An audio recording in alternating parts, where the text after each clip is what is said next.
गणेश अपने माता पिता के साथ एक छोटे से शहर में रहता था। वो एक कंपनी में काम करता था, जिसके पैसे से वो अपना खर्चा और अपने परिवार का खर्चा चलाता था। कुछ वर्ष बाद गणेश की शादी हो जाती है। उसके पत्नी का नाम रश्मि था। रश्मि एक बहुत ही लालची किस्म की औरत थी। रश्मि को जब भी पैसे मिलते थे तो वो तरह तरह के कपड़े और गहने खरीद लेती थी। वह जब भी किसी समारोह में जाती तो हमेशा नए नए कपड़े और गहने पहनकर जाती थी। जब उसके पास नए कपड़े और नए गहने नहीं रहते थे, तब वो अपने पति गणेश से जिद करके नए कपड़े और गहने खरीदवा लेती थी। उसकी लालच से उसका पति भी तंग आ गया था।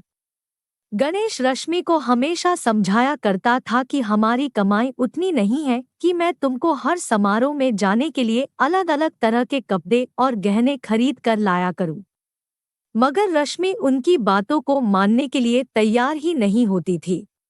एक दिन जब रश्मि किसी समारोह में गई थी, तब उसकी एक सहेली प्रिया उसके घर पर आई। प्रिया ने रश्मि की सास से उसके बारे में पूछा। रश्मि की सास ने प्रिया को सारी कहानी बताई। प्रिया ने अब रश्मि को सबक सिखाने के लिए एक योजना बनाई। वह रश्मि के घर से सारा राशन लेकर चली गई और राशन के डिब्बे में अपने गहने और नए कपड़े लाकर भर दिए। जब रश्मि समारोह से वापस आई तब वह किचन के डिब्बों में गहने देखकर बहुत खुश हुई। शाम हुई, जब रश्मि खाना बनाने गई तब उसे राशन नहीं मिला। तब उसने अपनी सास से पूछा, सारा राशन कहाँ गया? उसकी सास ने जवाब दिया, मैंने सारा राशन और घर का सारा सामान बेचकर तुम्हारे लिए गहने और कपड़े खरीद लिया है। तुम बदल बदल कर हर दिन नया गहने और कपड़े पहनना। रश्मि बोली, मगर खाने के बिना मैं गहनों और कपड़ों का क्या करूंगी? तभी उसकी सहेली प्रिया आई और उसने रश्मि को सब कुछ बताया कि यह तुमको सबक सिखाने के लिए किया गया था।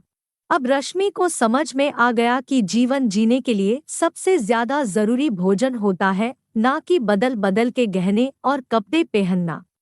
रश्मि अब अपने पति के कमाई के अनुसार ही सारा काम करती थी और वह खुशी खुशी रहने लगी।